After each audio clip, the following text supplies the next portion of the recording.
Hey everyone, welcome back. Sorry I'm a day late. There's been some recent changes in my work life, which has kind of moved timing around for some stuff, but here to talk about New Comic Book Day of September 24th and all of my picks ranked from worst to best. So I do have a time limit today. I need to get some stuff done, so this is going to be kind of unedited a little bit. The nice transitions are not going to be there, which I know you're really all here for, so I'm sorry. But anyway, starting off, it would help if I counted how many books. 1, 2, 3, 4, 5, 6, 7, 8, 9, 10, 11 books this week, which I know does not line up with the books I talked about on my pull list last week.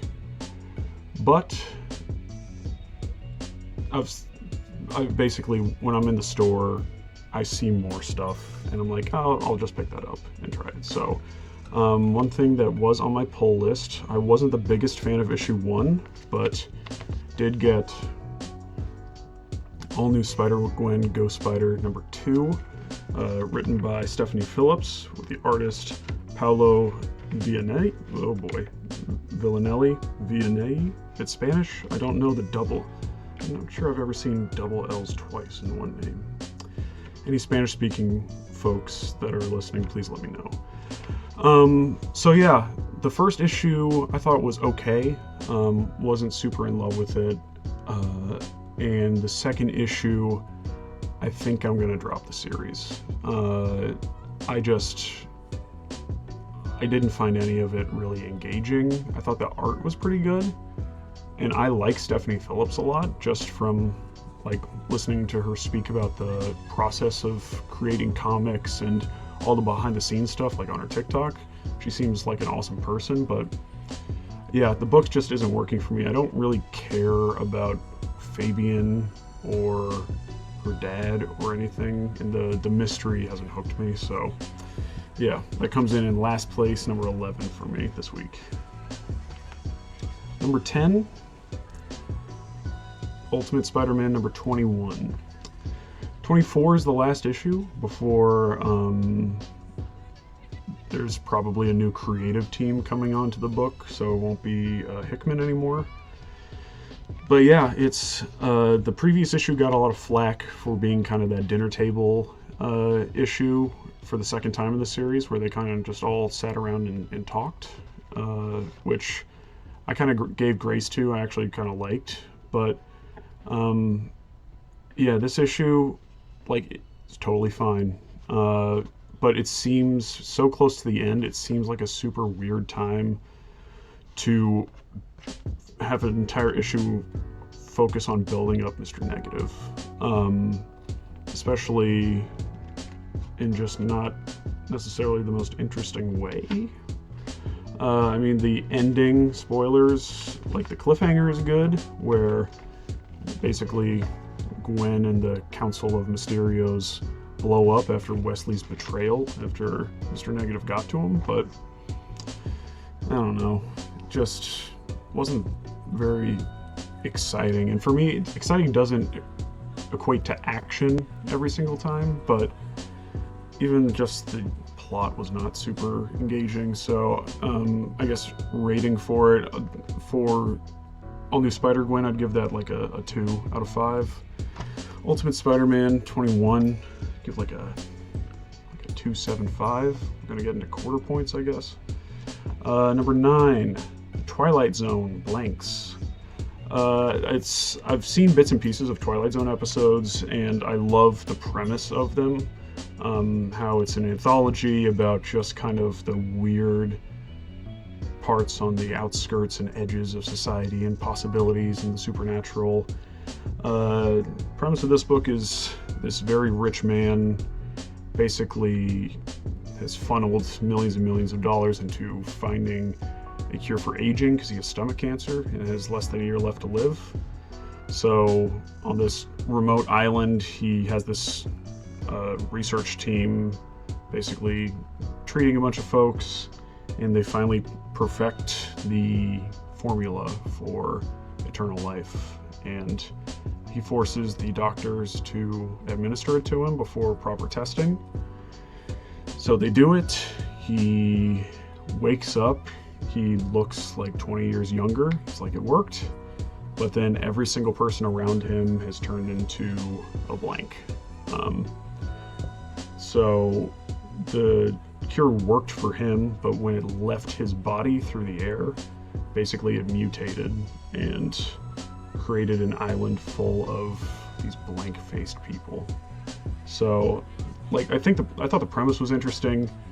I don't know, and sorry, this was by Dan Waters, and who is the artist? Who is the artist?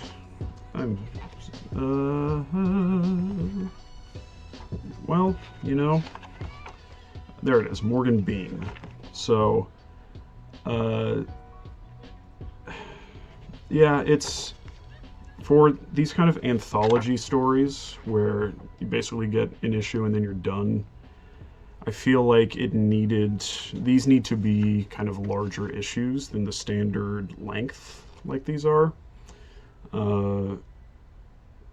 Because the end of the story basically ends with the rich guy taking the helicopter off of the island because he wants to go see his son, even though the doctor warned him that he could basically end the world if the mutation happened to everyone else once he got back and it spread. So I feel like, yeah, I don't know, maybe I would have liked to see what happens next, but again, that's part of the Twilight Zone vibe, is the mystery. So I think I'll pick up the next one, and again, with this being an anthology, each issue is going to be written by someone different. So the next issue, it looks like, is by Tom Scioli. So I'll give this a shot. It looks like it's I think it's a 5-issue miniseries, so I'll pull the whole series. And maybe, if I'm in a very spooky mood, kind of read them all back to back once they are there and done. Next up, so for the Twilight Zone, I'd give that a 3 out of 5. Justice League Unlimited number 11. You might be saying, Ross, you've never talked about Justice League Unlimited here before. Why are you on number 11?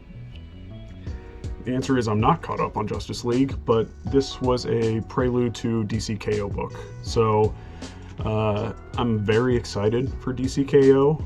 I'm obviously very skeptically optimistic about it because I love tournament brackets, March Madness, sports, everything like that comes down to competition. I love it, and I love the bracket that they've put out. Always skeptical that, you know, it's big events for comic companies, I feel like, do have a losing track record of being good. So we'll see what happens, but I picked this up just to see kind of what the deal was, and funnily enough, this came out the same week as Mr. Terrific Year 1, number 5, and Mr. Terrific's basically the main character in this as well, for the majority of the story. Parademons are attacking the Watchtower. I'm not sure if any of this has been built up to prior to this, because again, I have not kept up with it, and again, this is by Mark Waid writing, and Carmine John Domenico is the artist. The art's phenomenal. I'm new to Carmine's art, but man, you gotta look to see if he's done some variant covers for just anything, really. Just pick them up, but yeah, Parademons attacking the Watchtower. The Trapster is there on behalf of Darkseid. So he basically puts everything back together in the end, and then the crew gets a call from Superman, who looks like he's just come out of a rift, and he says, "Tell everyone to come to the Watchtower now." And he's carrying a injured Booster Gold. So I know Booster Gold's in the Superman book. I think he's been in the story there. So again, I don't have the background. If I was up to date on Superman and Justice League Unlimited, like, this could rank much, much higher. With that being said, this has made me interested in going back and reading everything up until this point. Half for the art and half just for the leaguers that I saw in here. Like Martian Manhunter I'm a sucker for Martian Manhunter, and his design is really, really perfect here. Power Girl is here. You see Black Lightning, who again was also in the Mr. Terrific issue this week. So yeah, this is my number 8. 11, 10, 9, yep, 8. I'd give this like a 3.25. On one sec. I think I keep kicking the power cable out of my laptop. Yep. There we go. And we're back. So, next up, number 7. Ultimate Hawkeye. I'll get the tilt right the first time one of these times. Ultimate Hawkeye number 1. Originally thought this was going to be a series. This is a one-shot. That affected my enjoyment. So I'm not up to date on Ultimates, where Hawkeye was introduced. I mean, I like the character design for Hawkeye. I think it's a cool redesign, and the premise that what's the intro text here? Charlie Ramsey became one of these recruits by mistake when the man who was supposed to become the hero Hawkeye abandoned his bow and arrow. So I think that's an interesting premise, that Clint kind of had the option and said, no, I'm good. And so this issue consists of Charlie Ramsey finding basically what ends up being like a Roxxon, like underground black market, like messed up party. But they're ready for him. He's there to assassinate a senator, I believe. I would say my favorite part of the whole issue is he gets shot by basically like a tranq dart. And as he starts to kind of lose consciousness, the art changes from the traditional art to, I think in the captions it says like a Max Fleischer cartoon, and you can kind of see like it gets more and more cartoony as the page goes on, which is cool. And then he basically goes through kind of a mini version of Saw, where he has to pick one of two things to move forward. And did he pick the right thing? Nope. Picked the wrong thing. He has to bash his hand in to get through the door. Uh-oh. And then this culminates in a final fight against, you guessed it, Clint Barton as the Ronin. And whoever loses gets killed, and their entire family gets killed. So, they fight to a standstill. Ronin basically has Charlie on the ropes. Charlie pulls out this like flashbang arrow that blinds Clint, and then Clint just turns to gold and loses. I don't know why he turned to gold, but the last page is just kind of like, oh, I need to see my family. I underestimated Roxxon. But that's it. That's the one shot. Maybe this is actually above Justice League. I was pretty disappointed in this. I'll keep it here. At least for most of the art I actually liked. And this is by, I really need to say these at the beginning so I don't have this happen every single time. Art is by writer. It's written by Taboo. There's so many names on the front of this issue. It's just one of these things where they just don't put like the title page anymore, so I don't know who did what. No, it's at the end, of course.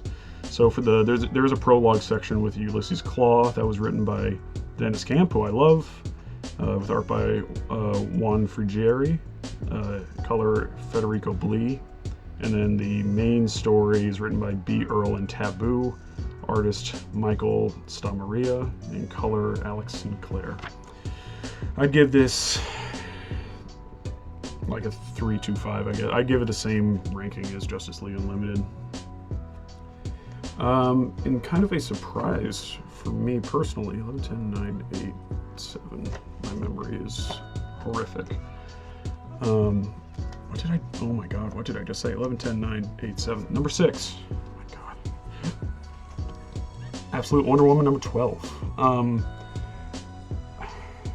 It's probably the lowest I've been on the series so far, and I think mostly it's simply because I'm sick of her being in the maze. And she gets out of it at the end of this, finally. So I'm incredibly excited about issue 13 and kind of what the next phase of this looks like. I know the issue that comes out in January is the first Absolute crossover with Absolute Batman. So, I mean, the thing with Kelly Thompson's Absolute Wonder Woman is that there's no bad issues. And like Hayden Sherman's art is phenomenal.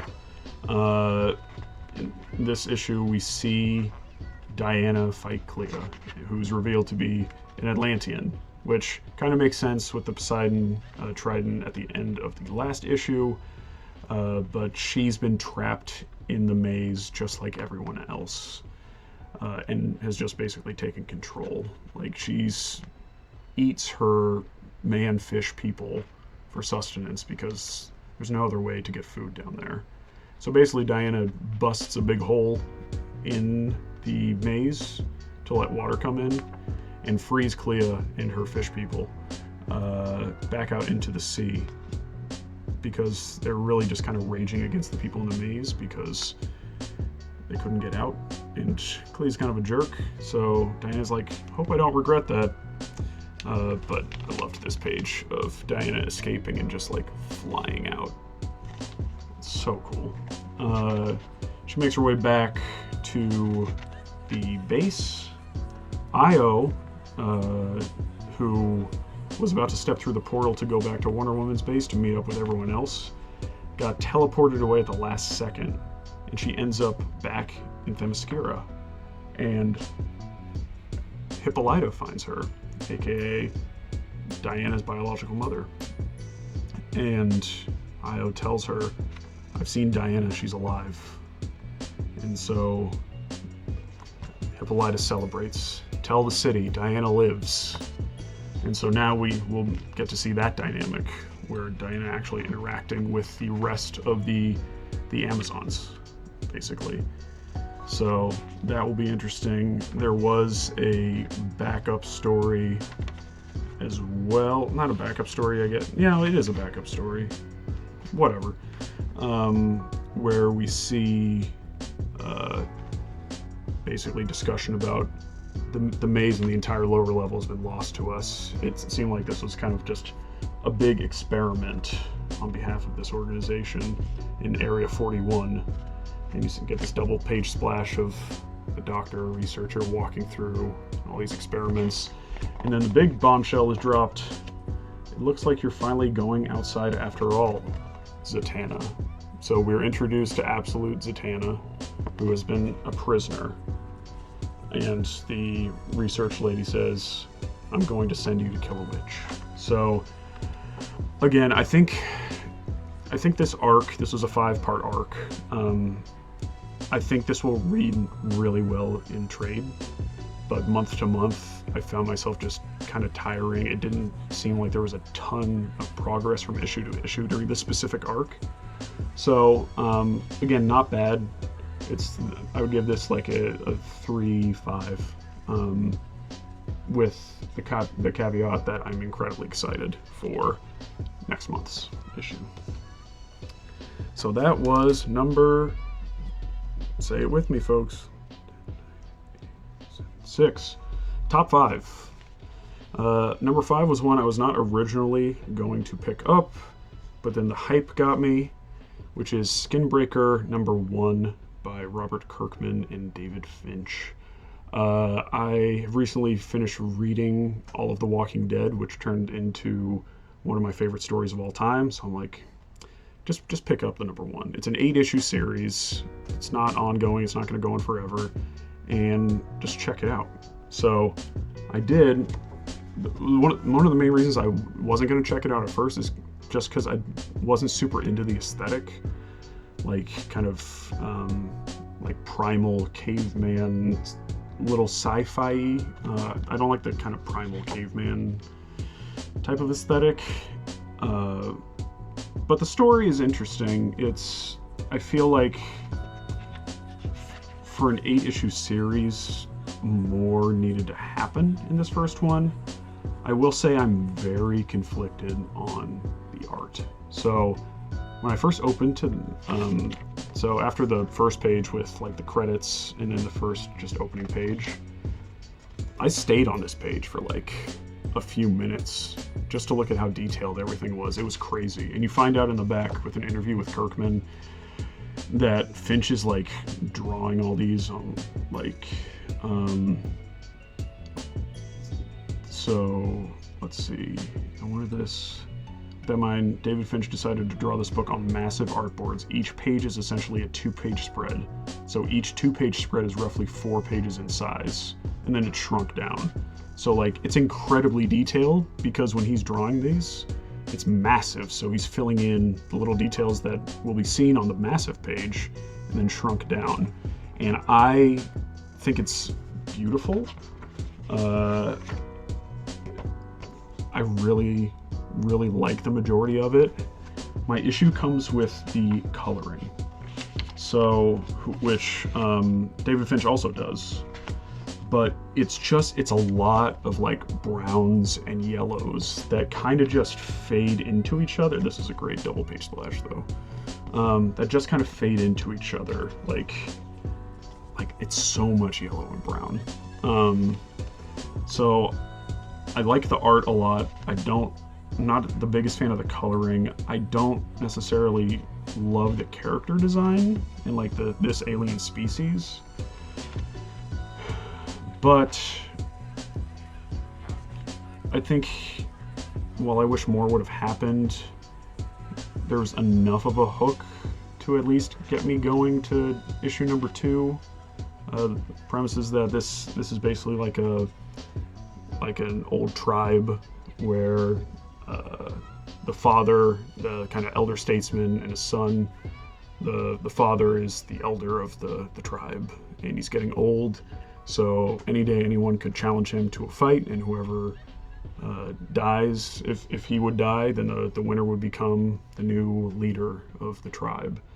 And so his son's trying to help him hunt and make it look like he's still strong, while at the same time there's a challenger who's calling the bloodline weak because in this society, basically, the Skinbreaker is that pink sword. And the chief, when kids come of a certain age, they have a ceremony where basically the children are born. Let me find a good picture of it. Basically kind of like covered in, like, I'm not sure, like almost like a dead snake skin, like after they molt. And the Skinbreaker, if the child is strong enough, the Skinbreaker basically burns them, but it burns away that kind of outer skin. But the chief's grandson is past that age, but the skin will not come off. And so that's seen as a weakness by the other bloodlines. I got, like, I don't know if it's just because it's like a primitive tribal alien species on this planet, but it kind of gave me Avatar vibes.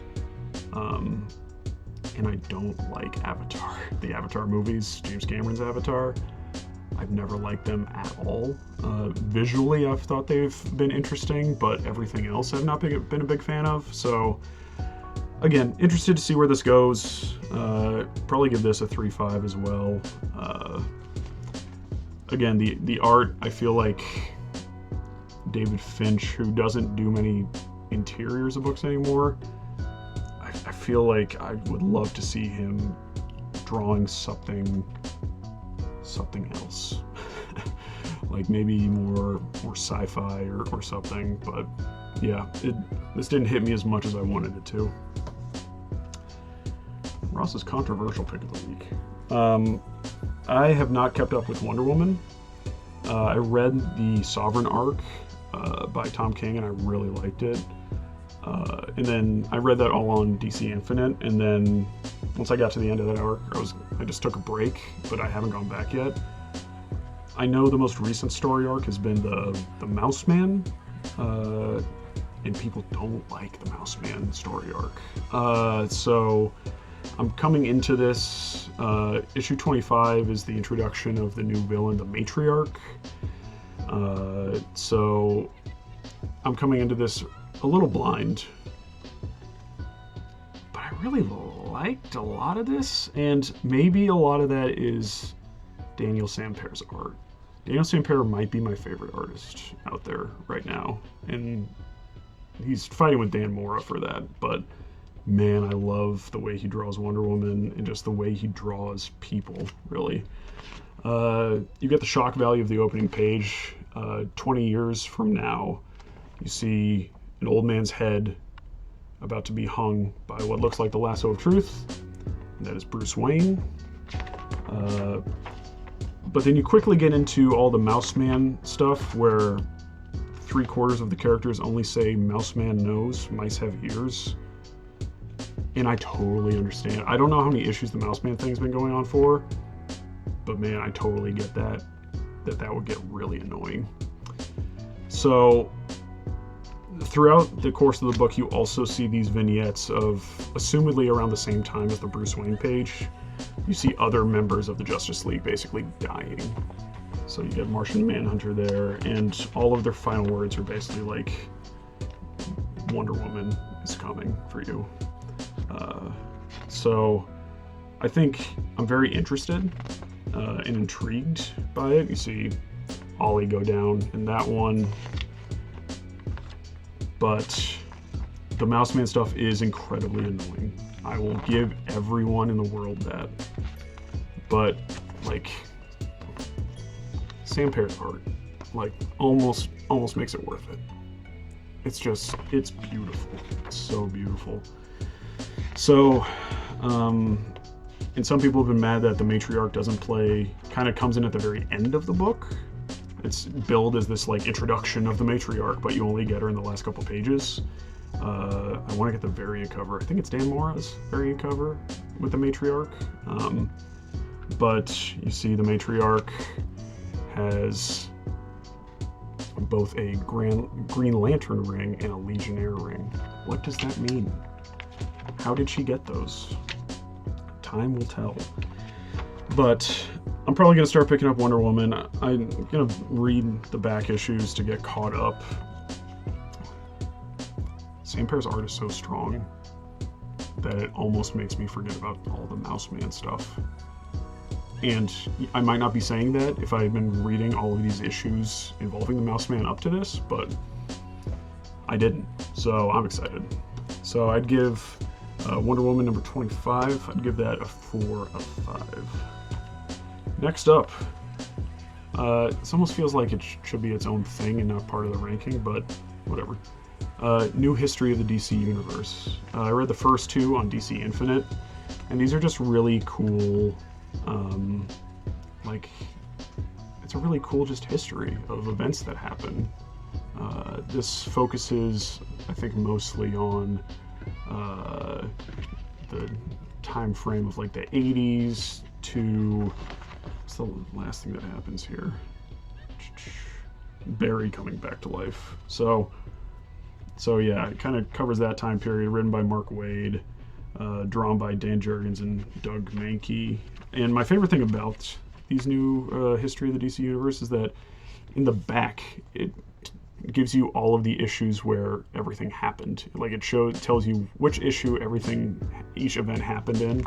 So if you want to, you can go on, if you have a DC Infinite subscription, you can just go on and read the actual stories where these things happened. But yeah, beyond that, I mean, not a ton to say. I love the art. I love the history of DC. I'm a DC Comics guy, first and foremost. So having kind of a definitive walk through memory lane from the very beginning is just, it kind of just makes me warm and fuzzy, which is probably sad. I don't know. But New History of the DC Universe, I'd give this a 4 as well. Really enjoyed this. Top 3. Number 3, I heard this was the beginning of a new story arc, so I thought it would be a good time to jump in, which is Detective Comics number 1101. and this is written by Tom Taylor, who I recently, over the past month or so, read his Nightwing run with Bruno Redondo, and really liked that. So I was like, that was a perfect time to jump in here. Art and color is both by Mikkel Janin, and yeah, there's a boat in the harbor that is like a party boat, and gets hit by this massive tanker. So Batman gets out there, makes sure everyone is okay on the party boat, then goes up to the tanker, and everyone is just dead. But it doesn't look like there's a bunch of like necessarily defensive wounds. It looks like some people have been dead for a while. Batman counted 41 bodies. Life jackets were easily accessible, but no one was wearing them. Some people who were just fist fighting each other didn't stop when injuries became life-threatening. They just kept hitting each other until they died. There is a doctor or scientist that's dead, who looks like he might have either been pushed or committed suicide by jumping off the top of the boat, but also didn't try to brace his fall. It seems like he just fell on his head and snapped his neck. So obviously something is... Oh God, I love the blue Batman. Thank you, Matt Fraction. Thank you for blue Batman. It looks so clean. But Batman eventually goes down into the hull and finds a boy who's still alive. Boy's not great though. Boy is diseased and finds a message on the wall: "The fear will end. Gotham, your courage is coming." Signed by the Lion. So almost seems like kind of a reverse Scarecrow, where whoever the Lion is taking away all fear and inhibitions to the point where, like, it's basically just destroying people and taking away their inhibitions. And Batman takes a body, takes it to third appearance so far of Mr. Terrific, to do kind of an analysis on the body, and to see if he can figure out what is happening. So he says it's a virus that attacks the amygdala, possibly even targeted. Effectively, their fear has been removed. The infected would be uninhibited. If we think of the fight or flight response, only fight is left. And Mr. Terrific reveals in the very last page, spoilers 1, 2, 3, Bruce is infected by it as well. So I think that was a fantastic hook of an opening issue for this arc, and I will for sure be picking this up as we continue on. So very excited by that. So that would get a 4.5 from me. My kind of surprise, I'm surprised. I've liked the entire series up until now, but this issue like made it jump super high, and that is Mr. Terrific Year 1, number 5. So I believe this is a 6-issue miniseries, so this is the penultimate. And this is written by Al Letson with art by Valentin Delandro. And starts off in this kind of fever dream dimension where he maybe sees his son from another universe. I'm not sure. Let me know if I'm missing something, but most of the issue is dedicated to Michael and Black Lightning. So it's really like you get some stuff about Prescott, the kind of evil owner of the reactor that's making everyone sick. You get some stuff about that and her recovering from the explosion, but a lot of this is just like a really good like character piece where you see just a lot of conversation between Black Lightning and Mr. Terrific, because they've been friends for a long time, and there's been a lot of strife and kind of tragedy in both their lives. But the dialogue is just so well written. Like, I totally buy that they've been these great friends for years and years and years, and then At the end, stuff starts going down, and so they team up. And it's just a great issue, just about friendship almost more than anything. And he even drops the line from the Superman movie, "'Cause I'm goddamn Mr. Terrific." So good. So good. So, and then get this final splash page with both of them just standing next to each other. Awesome issue. It's just like, man, I think when this is all said and done, I think this is going to be just one fantastic miniseries, limited series, that I will be buying in trade. I hope they put out a deluxe edition. I would love to have this in a prestige format, but yeah, Mr. Terrific Year 1, 4.5 out of 5 for me.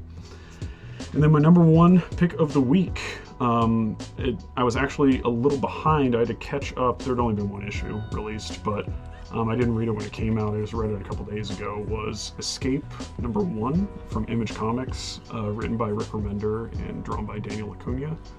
Actually, I have it right here. So this is the story of, it's basically a war story where soldiers are replaced by these anthropomorphic dogs, more or less. And the first issue was really good. It was brutal. And then issue number 2, basically the vast majority of it, so Milton is behind enemy lines at this point, but the majority of this issue is a flashback to how he met his wife and their entire story back home before the war started. And it's interesting because I feel like, for the most part, this is a pretty standard like war story. Especially, it's kind of framed as like a World War II analog going against the fascists and kind of 40s Americana and that kind of a thing. And I feel like in most cases it's a pretty standard story, but the change to go from humans to these anthropomorphic dogs. At the end of issue 1, Rick Remender in the letter to the readers was like, why dogs? He's like, I feel like it's been shown that people really care about animals, and I could make my stories emotionally hit harder if I tried that out. So, pretty simple answer to it, but one which, I'm fine with, because I love dogs, and it makes me sad to see dogs sad. So, yeah, you see this entire history between him and his wife, and flashback to where he's at right now behind enemy lines, saying that, I'll never meet my son. He'll just know me as his dad who died in the war, but he has this one last mission. All of his team members died, but he has one last mission to take out this massive gun. So he's going to do everything he can to do that, which he believes will end the war. So, yeah, it was great. The art is phenomenal. And yeah, I love this. This is 5 out of 5 for me. This is my pick of the week. So yeah, highly recommend to pick up Escape, even if you're not like a fan of war fiction necessarily, because I'm not necessarily the biggest fan of war fiction, but it's just good. So recap, number 11, All New Spider-Gwen Ghost Spider. Number 21, Ultimate Spider-Man 21. Did I say 20? 11, that was number 10. Number 9, The Twilight Zone, Blanks. Number 8, Justice League Unlimited. Number 11. Number 7, Ultimate Hawkeye, number 1. Number 6, Absolute Wonder Woman, number 12. Number 5, Skinbreaker, number 1. Number 4, Wonder Woman, number 25. Number 3, New History of the DC Universe, number 3. Nope, that was number 4. Sorry, add a number to all those. My numbers are terrible today, my god. Number 3, Detective Comics, number 1101. number 2, Mr. Terrific Year 1, number 5, and number 1, Escape, number 2.